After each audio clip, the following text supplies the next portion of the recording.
We are back. Hey, my first guest is an accomplished writer of music, short stories, teleplays, and screenplays. And notwithstanding, she's an author as well. Here to talk about her debut novel, Chasing the Wind, is the one and only Miss Val Jones. Miss Val, welcome to the show. Hi, Clark. How are you? Oh, I am fantastic. How are you tonight? I'm doing great. Thanks for asking. Thanks for having me on the show. Powerful. No, it's our pleasure, Val.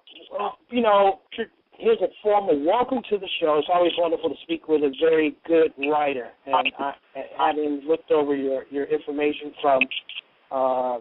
from what I can find, you've been doing this for a hot minute, even if this, I think your debut novel came out in 2009, right?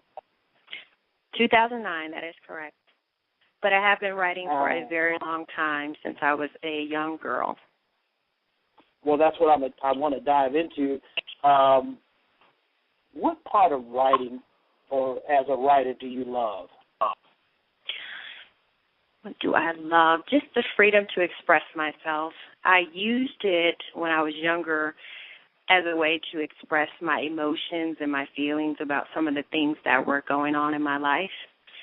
And as I grew older, I found that I needed it in order to do that same thing, because I didn't really have any other outlet. And it grew from writing just about my emotions and my feelings, or journaling, if you will, to actually writing stories, and then into music, and then into screenplays, and finally into the novels, the 2 novels that I currently have out.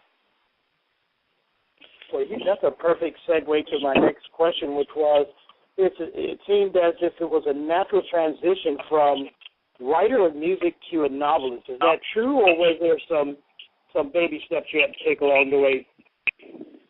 Actually, it was pretty natural.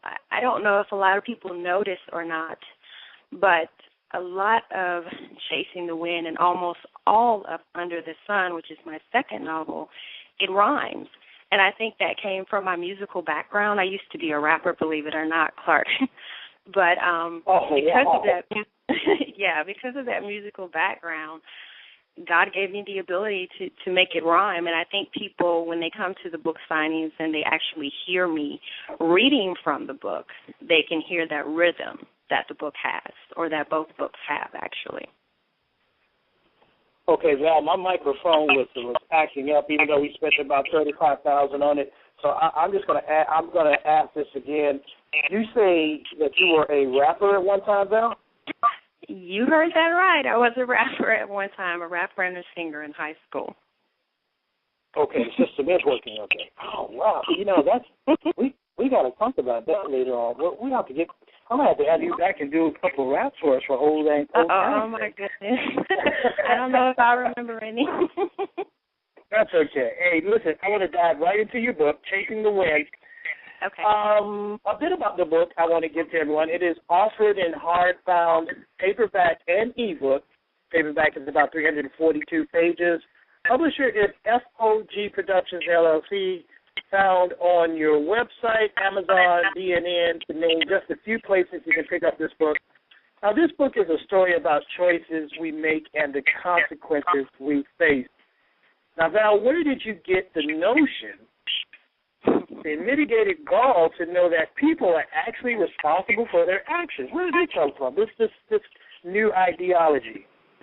It's not new. I think it's been around for a long time, and I think people, they don't seem to really want to face it so much. And I actually deem the book a cautionary tale, because some people aren't ready to face the truth of the consequences of their actions. And for some of those people, they actually have to go through what I call the school of hard knocks, or the school of experience, where they experience hurt and hardships and pain and disappointment, and they're literally knocked down.